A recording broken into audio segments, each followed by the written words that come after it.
Fenomena alam berupa api yang tak kunjung padam sejak zaman Majapahit yang bernama kayangan api.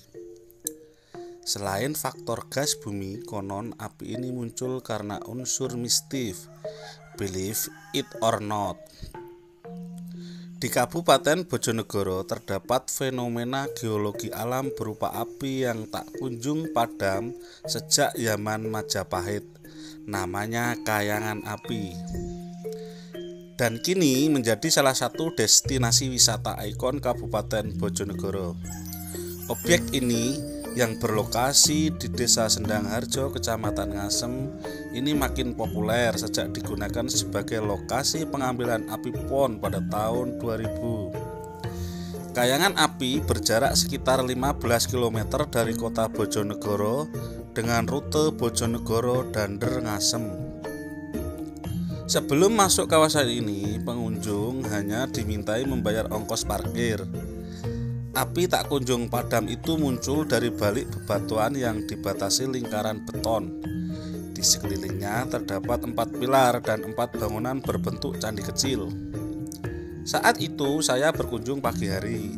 Api yang muncul tak terlalu besar. Kobaran api lebih besar pada sore atau malam hari. Sekitar 50 meter dari api abadi tersebut terdapat sumur yang dinamai sumur Belkutuk.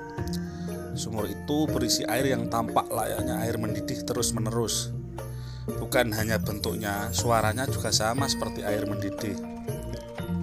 Bau belerang sangat kuat tercium dan air yang tak jernih itu.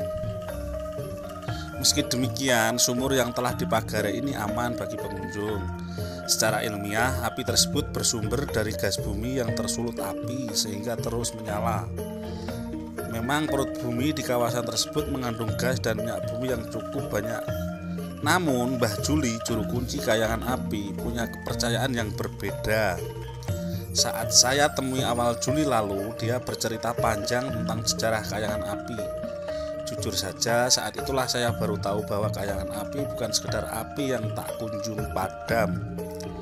Mbah Juli menuturkan, dulu terdapat seorang pembuat benda pusaka kerajaan Majapahit bernama Mbah Kriyo Kusumo. Setelah bertahun-tahun membuat benda pusaka di perkampungan, Mbah Kriyo Kusumo kemudian bertapa dan tirakat di tengah hutan. Dia membawa api dan menyalakan di bebatuan, tepat di sebelah tempatnya bersemedi. Api itulah yang menyala hingga saat ini dan menjadi cikal bakal kayangan api. Sejak pindah ke hutan, Mbah Kriyo Kusumo dikenal dengan nama Mpu Supo. Dialah yang membuat benda-benda pusaka kerajaan Majapahit seperti keris, tombak, pedang, dan payung. Selain api untuk menyepuh benda-benda pusaka, Mpu Supo juga memanfaatkan air dari sumur Belkutuk untuk mendinginkan benda-benda pusaka. Mengapa jarak antara api dan sumur ini jauh? Itu karena Mpu Supo sudah memperhitungkan waktu yang cukup antara penyepuan dan perendaman benda pusaka, ujar Mbah Juli. Mbah Juli mengaku sering menyaksikan keajaiban di kayangan api.